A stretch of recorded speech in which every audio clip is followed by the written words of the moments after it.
All right, so I'm using a student's example here. So she has traced herself. She's made some choices about not including some of her facial features. She has used a variety of typefaces or fonts to illustrate her words, and she's got them all sort of coming out from the focal point, her face. So she is ready to go onto her watercolor paper. The reason we're using watercolor paper is because if we choose to add paint to this, we're going to use colored pencils, which works beautifully on this because it has a little bit of a texture to it. And if we choose to add watercolor at the end, we can do that without the possibility of ruining our piece. So this watercolor paper is 14 by 11, but our designs are 12 by 9. So what we're going to do first, and this is going to be the hardest thing you guys do in art class, is we are going to draw a 1-inch border all around our paper. So my ruler, this does not start at the end of the ruler. The 0 starts at this little line here. Some of my rulers do start at the end.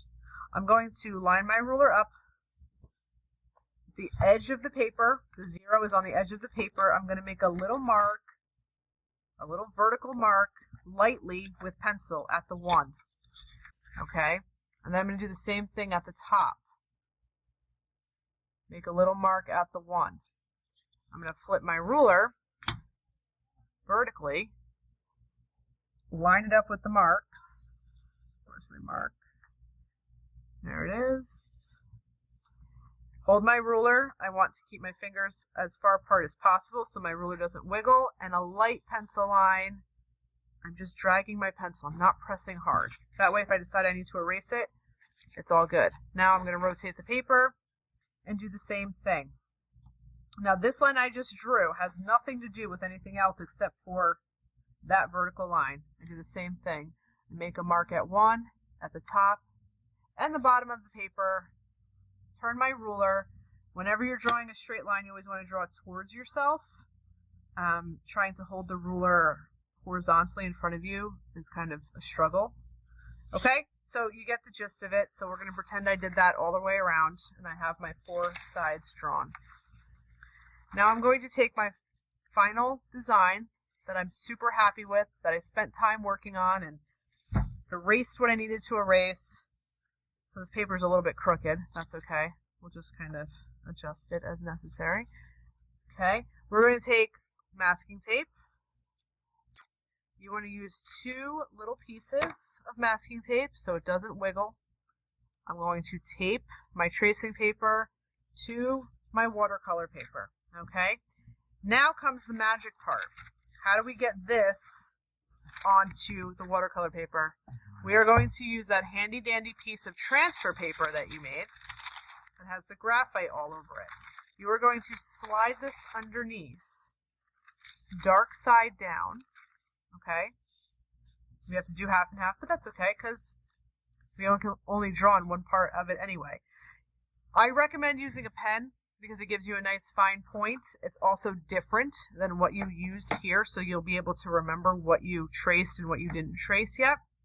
Now all you have to do is go over the lines you already worked out all the details for and transfer them. So as you're doing this, you're going to make a choice. Do you want to include the lines you use to break up your words, or are those not important?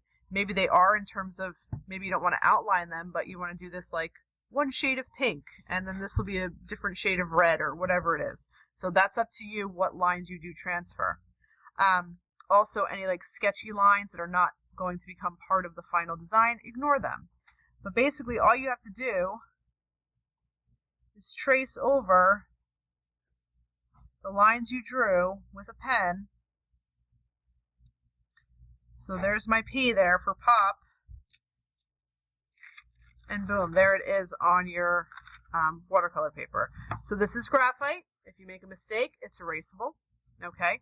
Don't press too hard because you don't want to make an indentation in the paper because that affects how the colored pencil works on your paper. So just enough pressure to transfer, and you'll see, like, draw a line nice and light. Like, I'm barely pressing right now. Okay, I'll just finish the O for you.